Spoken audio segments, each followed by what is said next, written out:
Well, thank you.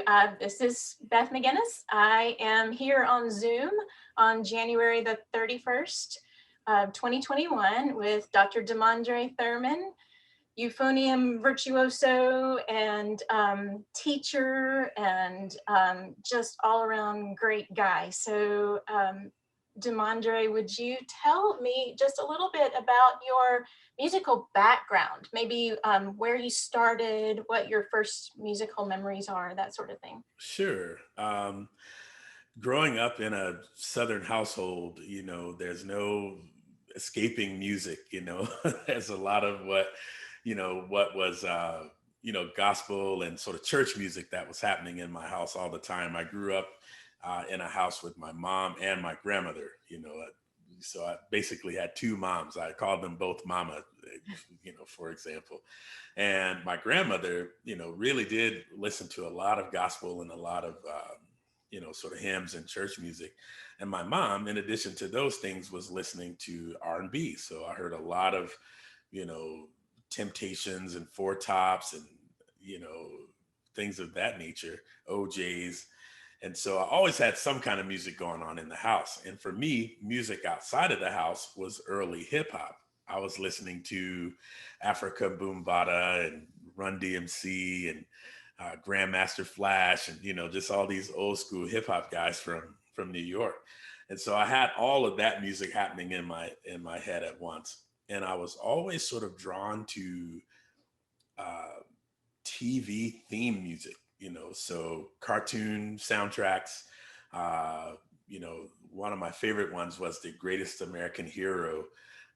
Believe it or not, I'm walking on air. Yes, love that. So I always sort of gravitated towards music, and I remember it all really, really vividly. And so this is when 4, 5, 6 years old. This is that time in my life.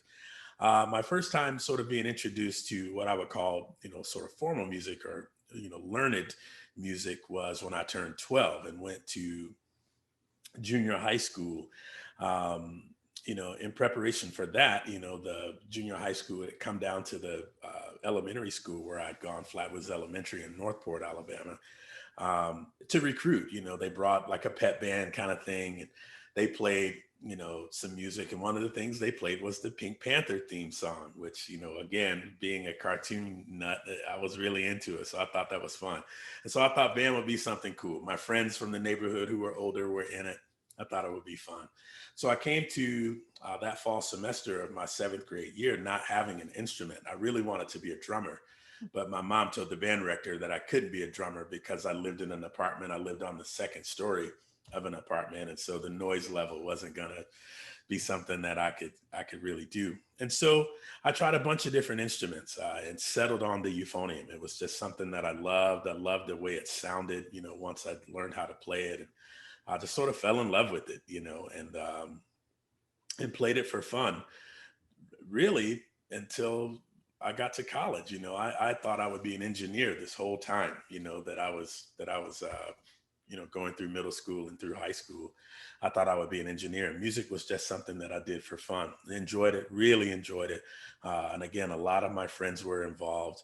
Um, but it was really sort of a culminating moment my senior year that I decided that I couldn't live without music. And that's what made me choose it, as a career path rather than just doing it for fun as an avocation. So I've always had some kind of music going on. And, it wasn't until very, very late in my high school years that I decided I would do it for a career.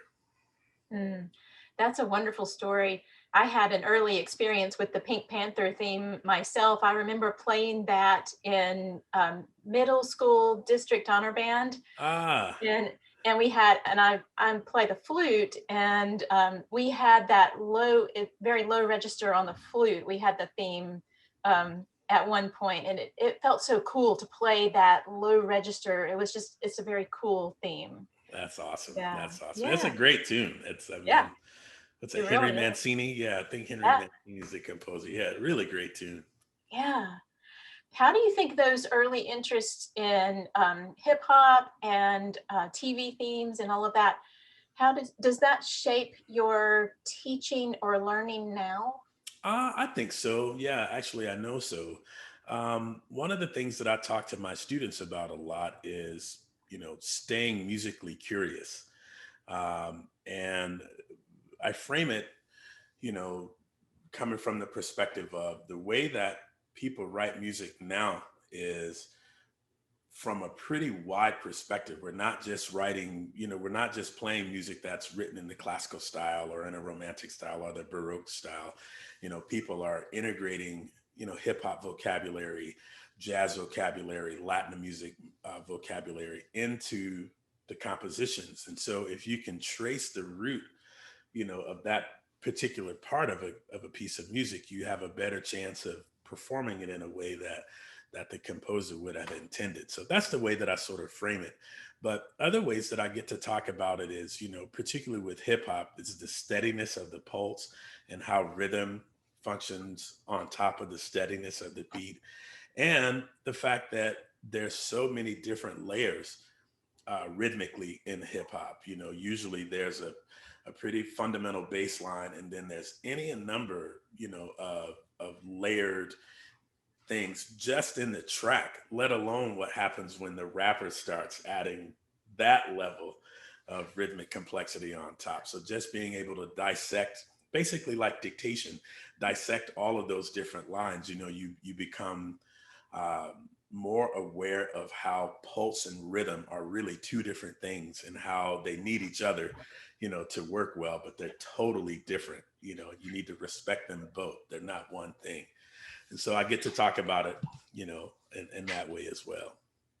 That is fascinating. And to think in layers, to think in musical layers, even though you're playing an instrument that only plays one note at a time, right? But to think in musical layers and have that complex texture in the way that you're thinking, I think it makes for a really rich kind of musical performance. And what I think it does is it just allows you to play within the context of the entire piece.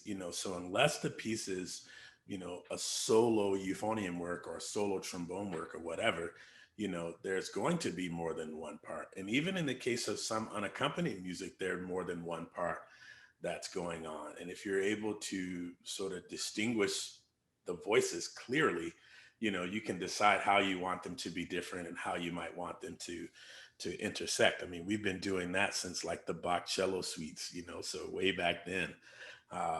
There's always more than one voice going on.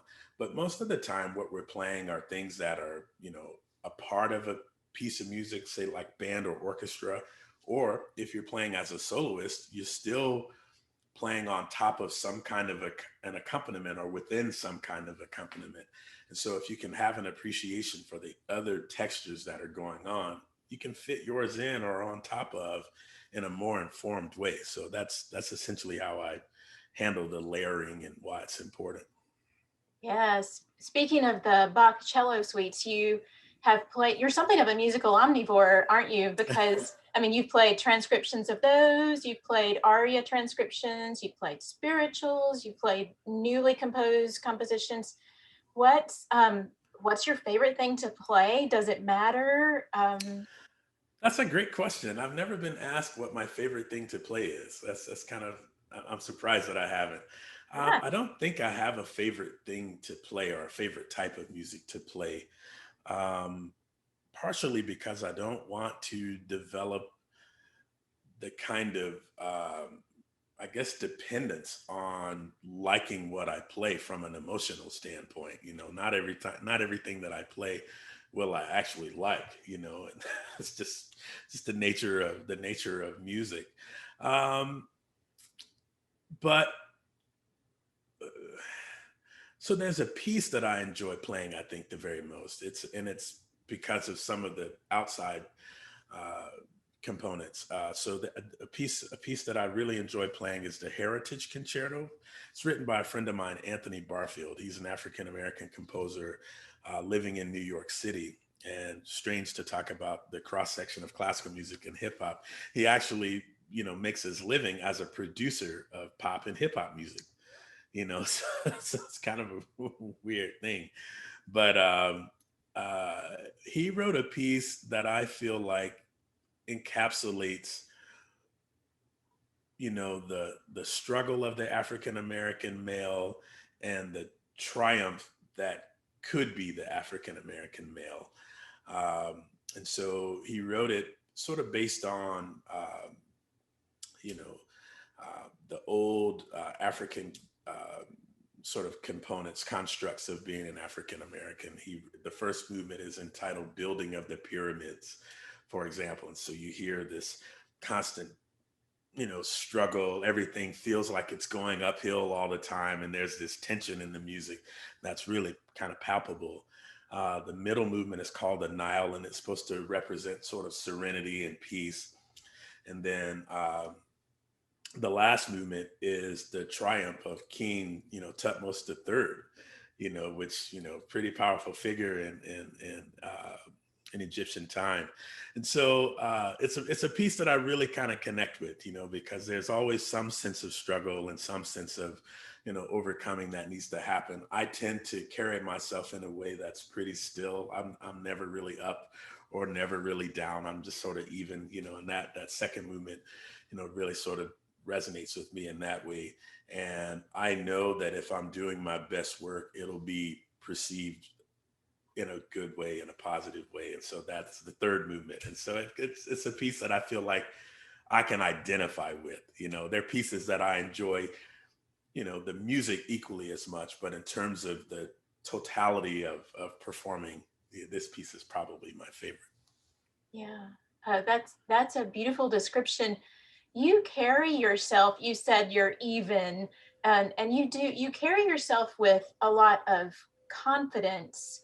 And I think that is maybe part of the foundation of that even character you described. But I wonder, but you mentioned struggle, and I wonder how you would describe, you said this piece captures the struggle of the African American male, and you said male particularly, and I have seen you mentor and teach a number of African American males, and I've seen that relationship, very powerful, beautiful relationship happen. How would you describe that struggle, and what does music teaching and performance, where does that play into that struggle? Well, the struggle is in some ways self-explanatory. We saw it play out, in a really major way back in March, which with the passing of George Floyd, the murder of George Floyd.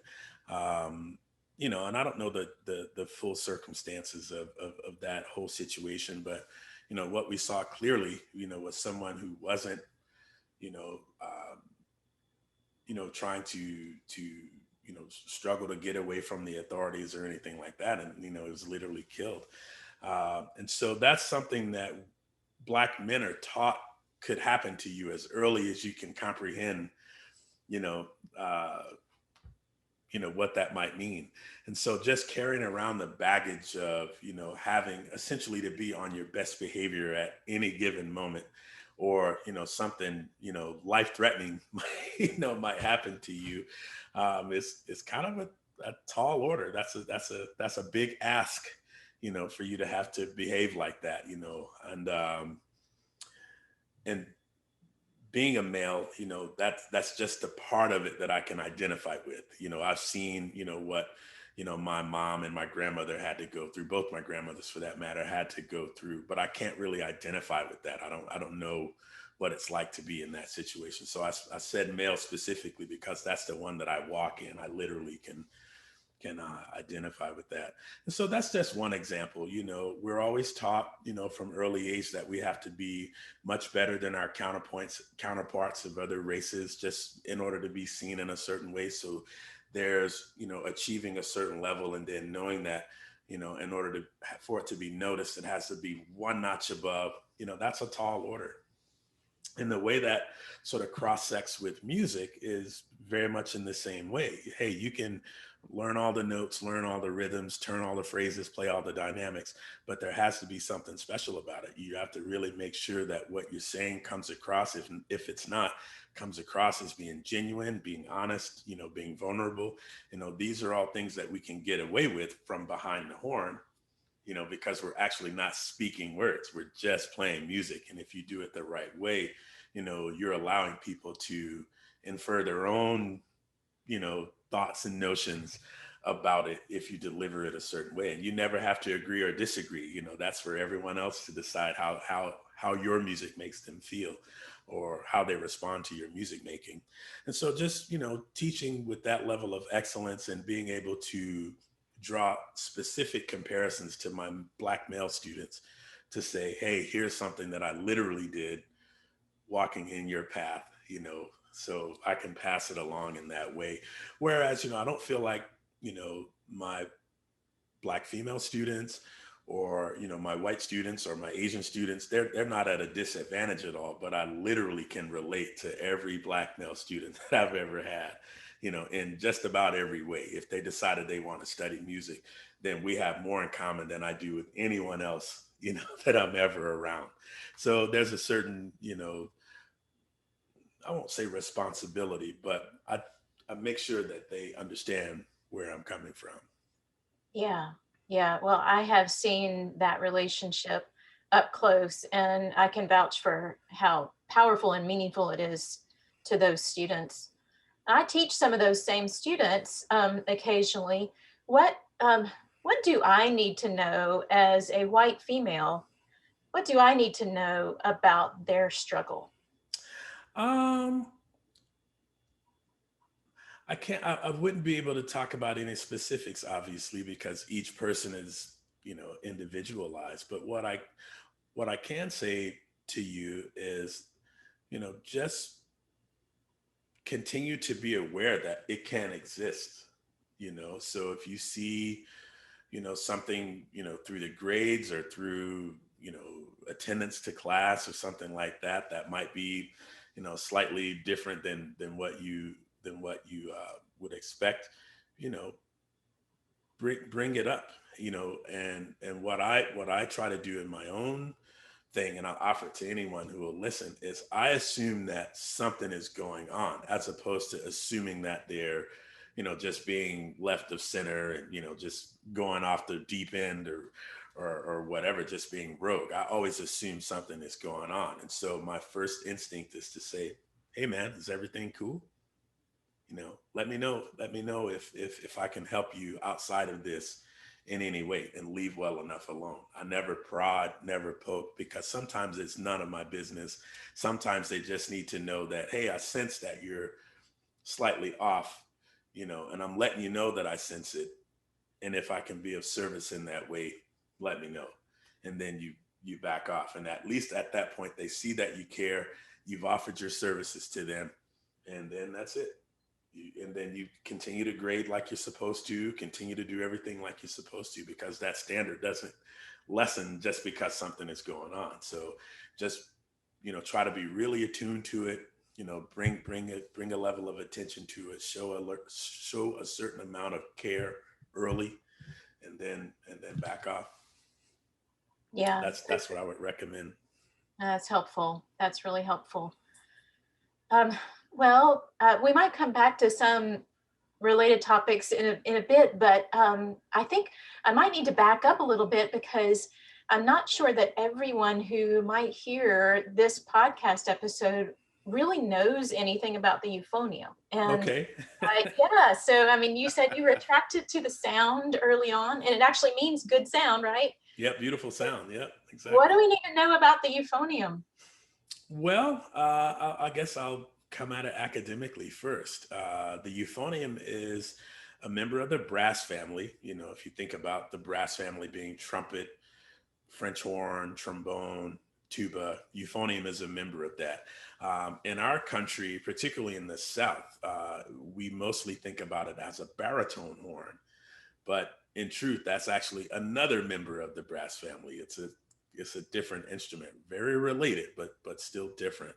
And so the euphonium functions very much as like a miniature tuba, similarly to the piccolo and the flute. They're exactly one octave apart, so they make a similar sound, but because of the size, the timbre is a little bit smaller, and in that way, it has a uh, I guess, clearer sound than the tuba might have, just because of its low range. And the thing that I like about it as an instrument is it has all of the range of the trombone and of the French horn, but it has the depth of sound and the warmth of the tuba. So the combination really makes it quite um, the the vocal sounding brass instrument out of the bunch. In my opinion, that's my opinion. And it has a lot of the same level of dexterity. That's the overall speed that you can play, uh, that a trumpet player might have. And so I feel like that combination of such a warm, rich sound with virtuosity at its disposal makes it a pretty dynamic brass instrument.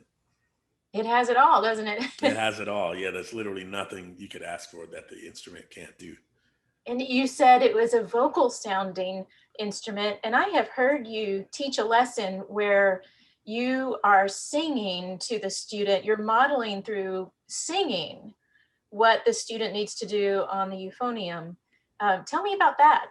Yeah, I'm always struck by people commenting about my singing, and when I ever listen to myself teach, which is rare, but every now and again I'll have the opportunity to hear something back from a lesson that was recorded, and I guess I do sing a lot uh, in the lesson. Part of it is to just not teach by rote, like having the euphonium be the thing that someone is trying to emulate.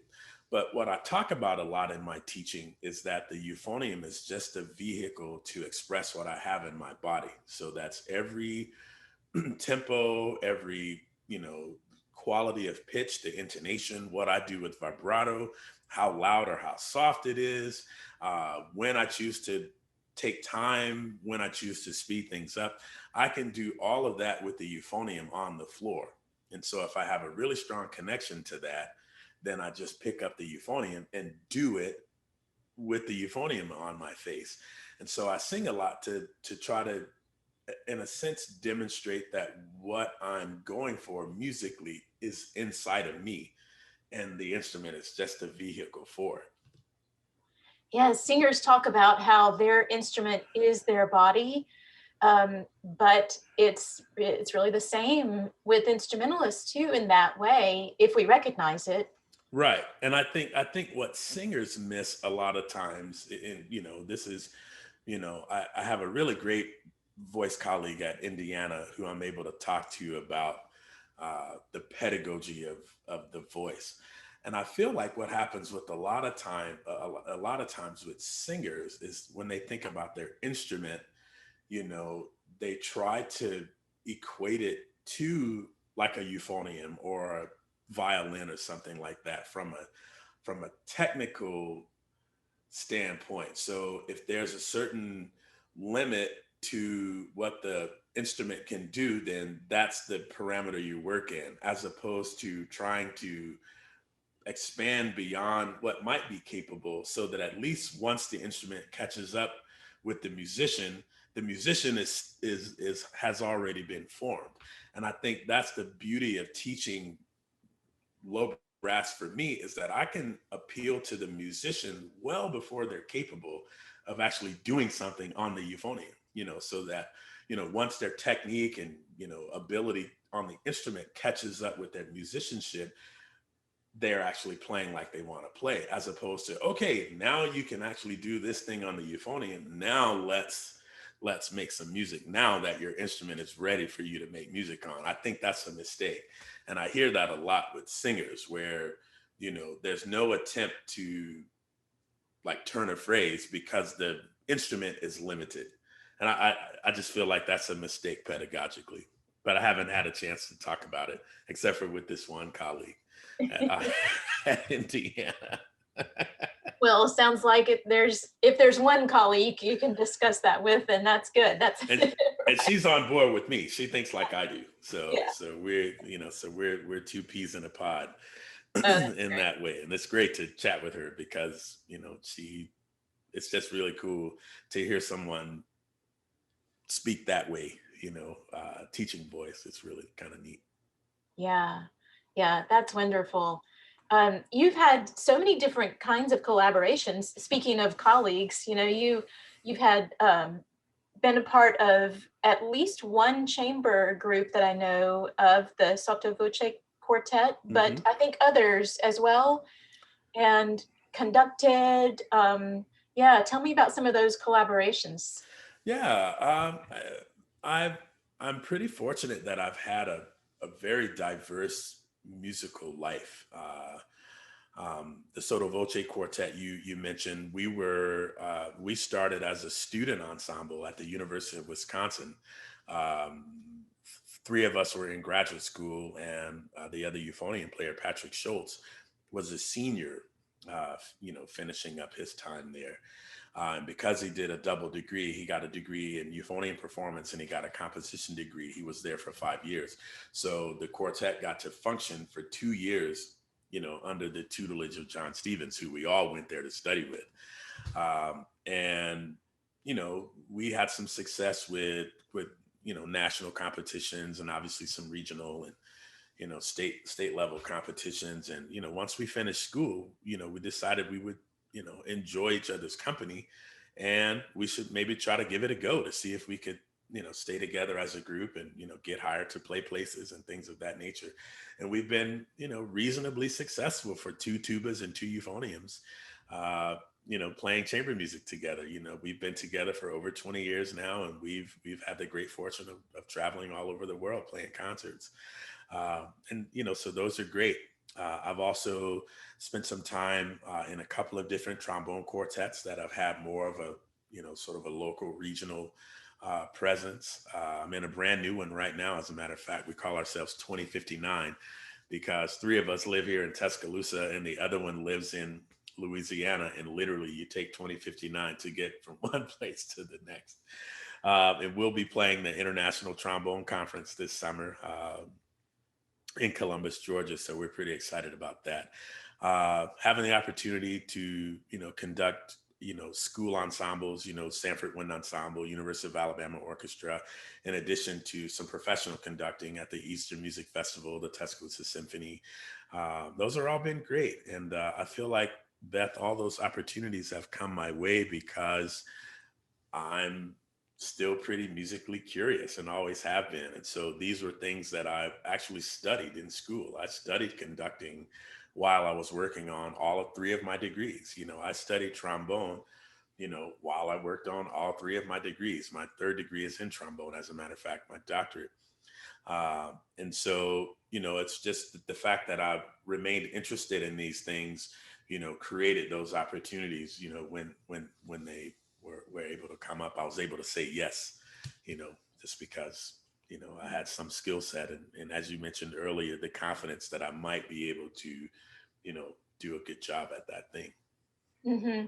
Yeah, and it strikes me with conducting that some of the things you've mentioned already, the your body is what's making the music, and then also just this understanding of the complexity of the layers in music. That those two perspectives would be really useful in conducting. Yeah, I think they're critical. They are the two things, in my opinion, that make good conductors good conductors. If you add a third, it would be your ability to rehearse. So rehearsal technique. And while I say it's in my body, before it's in my body, I've had to think about things and make some decisions. And then my body can sort of, for lack of a better way to say it, like visualize or realize, that thinking, and it shows up in gestural language, and when you decide to do a fermata, how you decide to do that fermata, and that's just effective communication, which is what happens when you're actually on a podium conducting. You're trying to effectively communicate the decisions that you've made about the music, and then those decisions that you make, in addition to tempi and things of that nature, when you look at a score, you're deciding what you value in that score, which is what will make my interpretation. There's only so many ways to play Beethoven 5, but there's a moment in the second clarinet that I can find valuable because it ties to this or that, and I can decide to highlight it in a certain way. And I can actually show that I'm highlighting that moment by what I do with the baton in my hand. And so, I feel like all of those components are what make, the sort of whole of the musical process. So it's thinking through, making decisions, being able to clearly communicate them, and then hoping the musicians that are responding to your vocabulary understand and, sort of make the music for you. Yeah. You mentioned rehearsal technique. Do you find parallels between your rehearsal technique with an orchestra and your own practice technique and what you teach your students? Yeah, it's all the same. It's literally the same. And that's kind of what I was referencing earlier by not having, a favorite kind of thing to do, because I don't want to assign a certain value to it, which makes me change the approach to it. So the way I teach my students, the way I rehearse myself, practice, my own self, the way I would rehearse with an orchestra, with a band, it's all the same. And the thing that is the most important is, what's the time frame? Like, what time do you have to get it from point A to the point where it's ready to be presented on a stage, or in my students' case, at a jury, or on a degree recital, or something like that, and in my case, in performance. And so once that time frame has been established, then the rehearsal pattern, if you will, can start to take some shape. One of the hardest things that I had to deal with from a conducting standpoint is differentiating a school ensemble from a professional ensemble. In a professional ensemble, you might have, 3 rehearsals over the course of 2 days, and then the performance happens, whereas in a school ensemble, you might have 20 rehearsals before the concert happens. And the way that I think about music myself is the I want it to be recognizable as soon as possible. And at the point that it's recognizable, then we're tweaking and fine tuning, and then it's ready to go out on stage.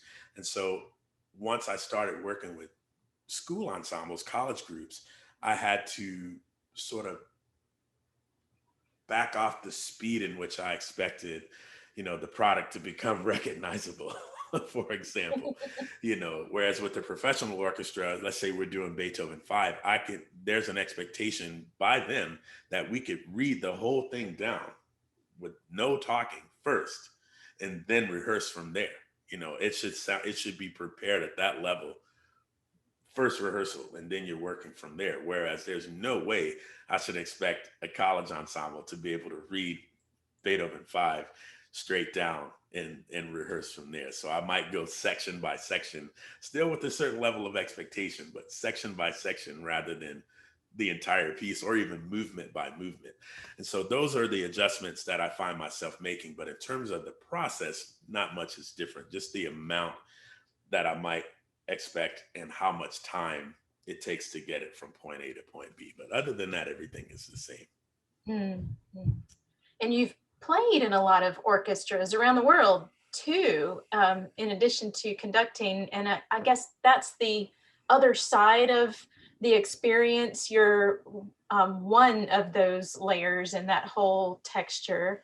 That's right. And the beautiful thing about playing euphonium with orchestra specifically is, for the most part, when it's called, Beth, I'm being brought in as a specialist, because the part is really unique.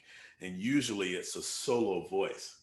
And so I I I really can right away just sit down and be me, without having to do a whole lot of changing.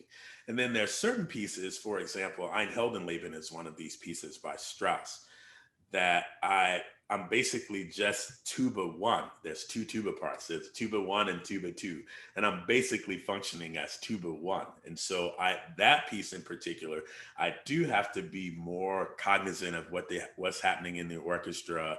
I have to be more aware of how the tuba player likes to play, breathing situations, things of that nature. Whereas a lot of times, if I'm playing Mahler 7, I'm literally brought there to be a soloist, and so I can play with my voice, and not have to do too much adapting. So it's kind of nice. And the other benefit of that is that I don't have to do a lot of playing, and so I can really observe the conductor, like how they handle certain situations, how much music, they expected, us to, to be able to learn, what they let pass versus what they really worked on. And so I can kind of study, you know, with my hands crossed, my instrument on the ground because I'm not playing, a whole lot and kind of learn. So I've had the benefit of playing, for, some of the world's great conductors and being able to spend some time basically picking their brain without them even knowing, you know, uh, about how they handle music, how they rehearse.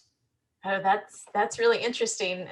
A little conducting lab, sort of. Yeah, That's how it used to be. You didn't take conducting class. You went and you watched rehearsal, and you hoped you got 2 minutes with the conductor at the end to ask this question about this, how they handled this part in the score.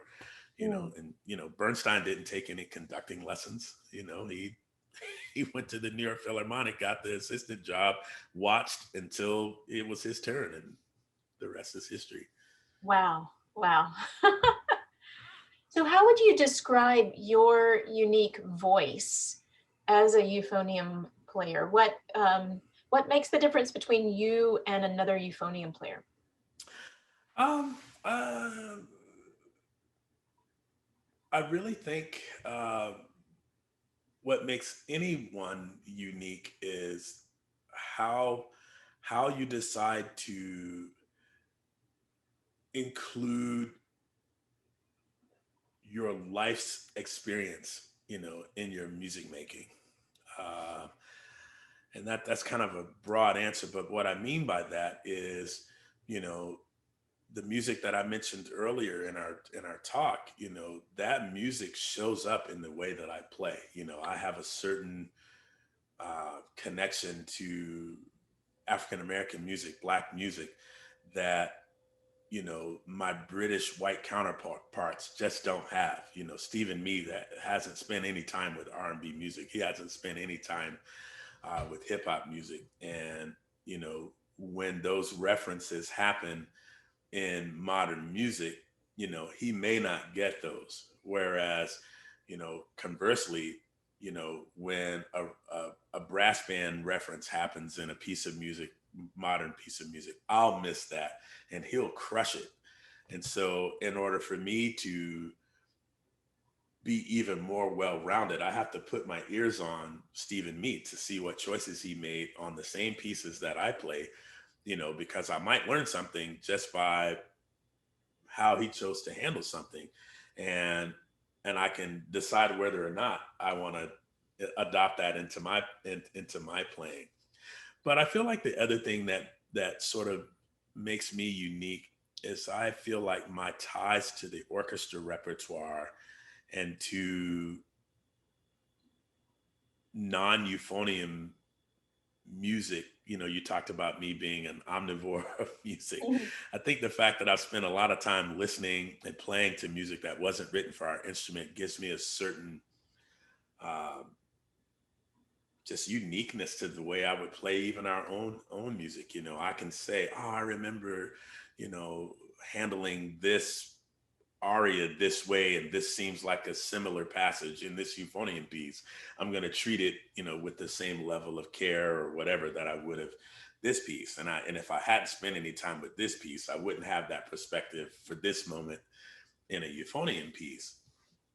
uh, the other thing that I think separates me specifically is I really don't care how people view my playing. Like, I don't really care about, and I don't mean that to sound harsh, but I'm less worried about if I'm keeping up with the Joneses or not, the people who I'm supposed to be rivals with. I don't care what they think or what people who consume us all think. I hope they're into it, but it doesn't affect me if they're not. And so I'm never trying to please anyone other than myself. And so there's a certain honesty that comes out of that's genuine. It's not contrived. Whereas I feel like if I were trying to, you know, keep up pace with the people who are in my same sphere, I might choose to play differently and even different repertoire. And I'm just not willing to do that. It's much easier to be who I am than to be who someone might want me to be. Mhm. Yeah, and yeah, so much more authentic. I think so. And to me, for me anyway, I can always hear the difference between authentic performances and ones that are contrived. Hmm. At least I like to think that I can. Yeah, And I admire people who are willing to be vulnerable when they play music, because that's tough. It's hard. yeah, It's yeah, hard to do. sure is. Yeah. Well, tell me about this mouthpiece. The mouthpiece that's named after you. Sure. Yeah. So a lot of times good things can come out of struggle. So so I played throughout my undergrad degree. The mouthpiece of choice for euphonium players was called a Schulke 51D. Pretty stock mouthpiece. You can buy it at any music store, anywhere in the world. And most of the well-to-do euphonium players in the 90s were playing on that mouthpiece. And so I tried to play it. I just couldn't make it work. I tried off and on to play it. I couldn't make it work. I finally settled on a mouthpiece my senior year that I ended up playing through my graduate degree, always knowing that it still wasn't exactly like comfortable to play.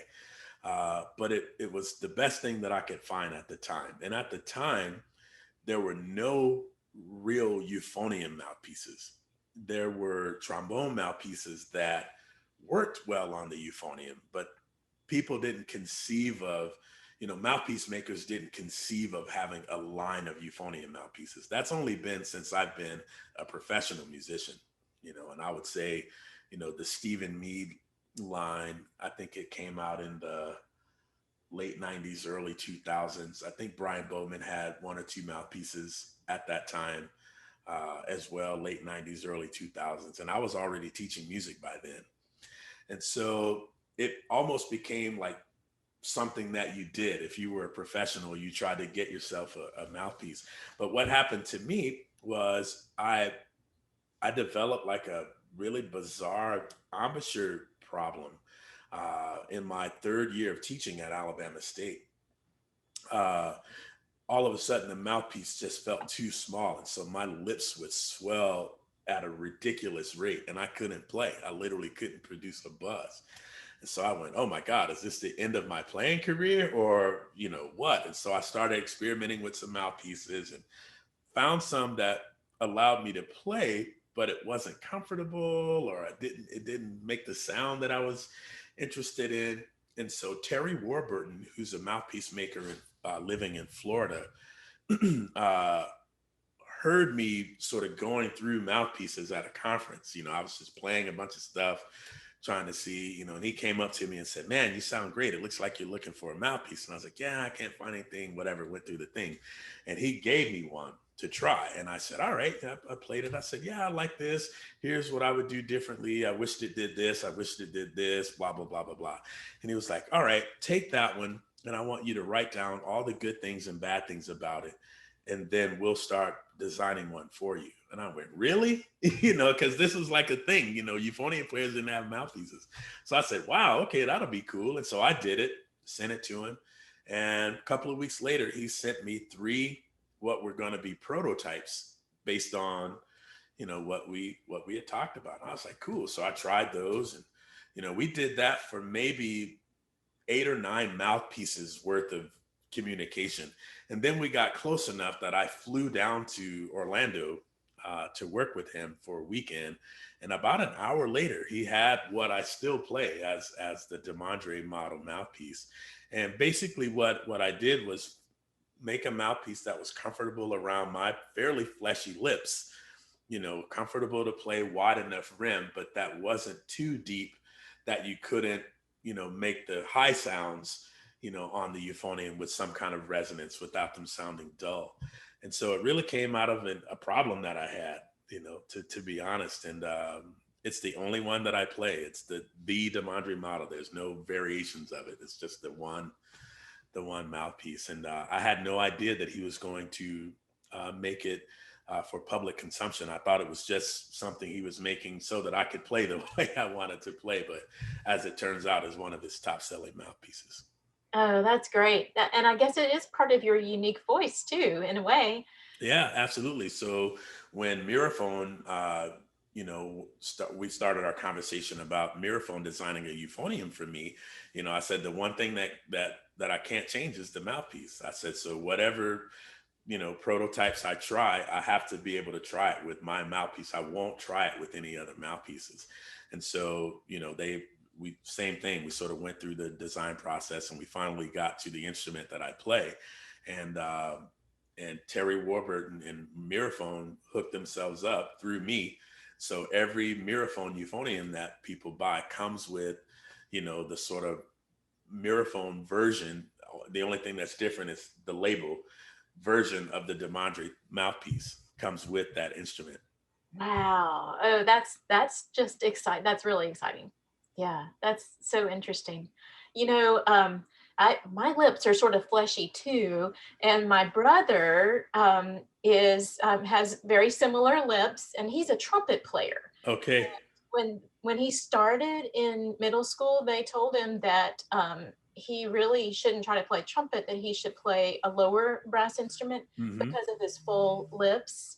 And then, of course, my son has the same lips, and he ended up playing the euphonium. Right. Did pretty well, trombone too. But yeah, is that common to hear that you should, if your lips are fuller, that you should play the lower instruments? It is. And, because, it's one of those weird things, most Black kids have fleshy lips. It's just part of our DNA, it is what it is. And it almost feels like it's got a racist component to it, but it really doesn't. There is some truth to, you know, one size doesn't fit all and vice versa. So yeah, that is that. My son's a euphonium player. I was grateful that he didn't want to play the trumpet. If he did, I would have let him try, and he probably would have managed okay. But like anything, there would have to been some concessions that he made, from a physical standpoint, in order to make the trumpet work for him. So yeah, there is some truth to that. The way your lips are designed, the way your teeth are designed, all factor into how successful you'll be, on the instrument. I have a really great student that I used to work with. His name is Norman Wynn. He's actually a pretty well-respected young American conductor now. He spent uh, 5 or 6 years as the assistant director of the Oregon Symphony, which is a major orchestra. Now he's the music director of the Bozeman Symphony Orchestra in Montana. And he was from Montgomery, Alabama. Really great euphonium player, but not as great as he could have been because his setup didn't allow his musicianship to really be fully on display through the euphonium. Mm. And so again, it's an example of where I tried to appeal to him, the musician, knowing that euphonium wasn't going to be the way he tried to have a livelihood. And so he went off to, I think Norman went to Peabody and got a master's degree in conducting, orchestral conducting, and then he got his job right away. And so but you don't get those kind of opportunities if you're not a really good musician. And so had he chosen cello or something else, maybe his musicianship could have shown up even stronger through that instrument than it did with the euphonium. So there is something to, Mm. to choosing the right instrument based on your physical, you know, setup. Doesn't mean you can't do it, but there's something to considering it when you choose an instrument. Well, it's part of our uniqueness too, and it's part of authenticity too, to find what path fits that unique setup that we each have. Right. I often think, had I been a cellist, I probably would be, you know, a good cellist. I'm not sure I would have been a good trumpet player. I'm not sure I would have been a good flautist, for example. But I feel pretty good about, my level of musicianship would probably be the same if someone taught me like I try to teach, which is, there's music and then there's the instrument. And they do cross sect, but they're completely different. Hmm. Yeah, they're completely different. Well, it's a fascinating conversation, and I guess, one pretty big question for the last one that I didn't save it for last. I didn't plan it, but within this same season of the podcast, I've also interviewed Walker Burrows from Vestavia, who was a 2019 finalist on American Idol. Oh, And he is a friend of mine from church. He grew up in my church and went to school with William. And so Walker, when I interviewed Walker, he was talking with me about identity and how you find your path. And I mean, Walker's, he's a different generation from you and I, but so he's trying to find this. He's trying to find this path now, and he had just composed a new song, and he wasn't sure what the title was going to be, but it was about finding this path and finding this uniqueness. And I said something in the interview about his finding who he was made to be. And he said, actually, after we said that, he said, that's actually what I'm thinking of for the title of the song, Made to Be. And it's just, it strikes me that that music has both been the path, but been the guide too, in a way, for who you were made to be or are made to be. So I yeah, don't know if that's really a question, but I'm just turning these connections over in my mind. sure, yeah. Well, I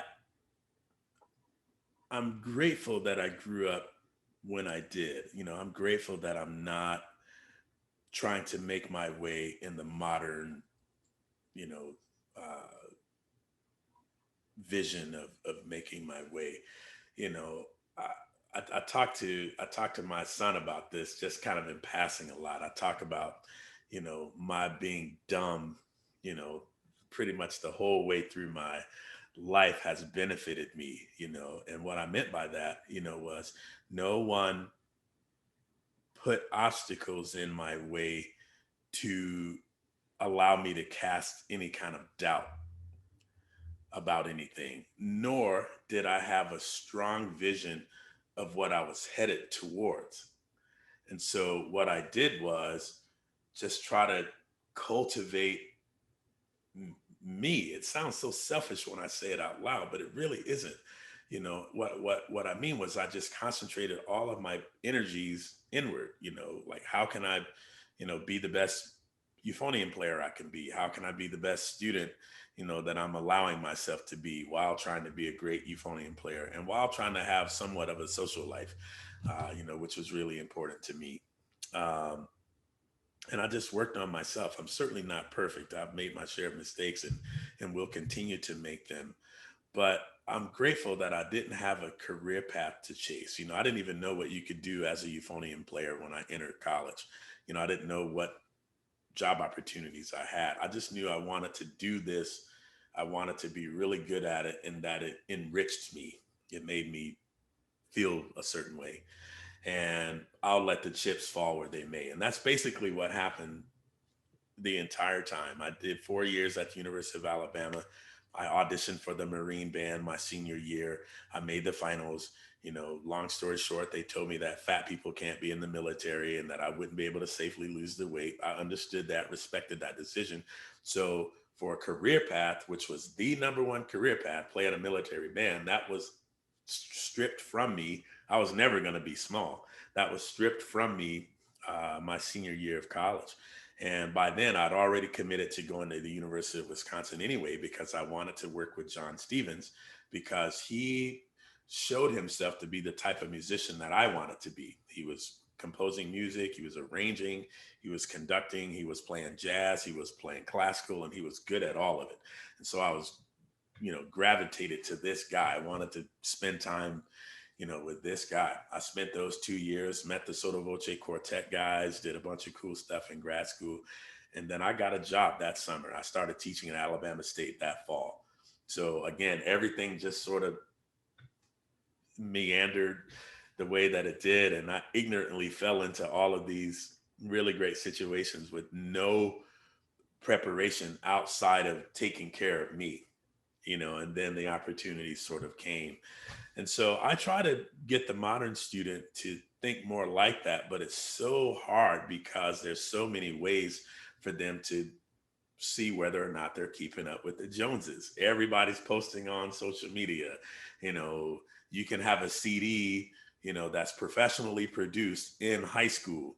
It's like there's no that like there's no procedure to being a professional now. The lines are so blurred. So, someone coming out of high school holds themselves to the expectations that they feel like I might hold for myself. And that's kind of unfair. And I didn't have anybody like that to look up to, or not even look up to, but to try to measure up to, as a high school senior, or even a college freshman or sophomore or whatever. But now, you know, the request I get the very most in my inbox is, man, how do I get my high register to sound like yours? How can I, play as beautifully as you play? And my answer back is just, it takes time. Like, keep investing the certain kind of energy. There's no secret, there are no tips, there's no, just keep walking your path. And as much as you can have your blinders on, the better.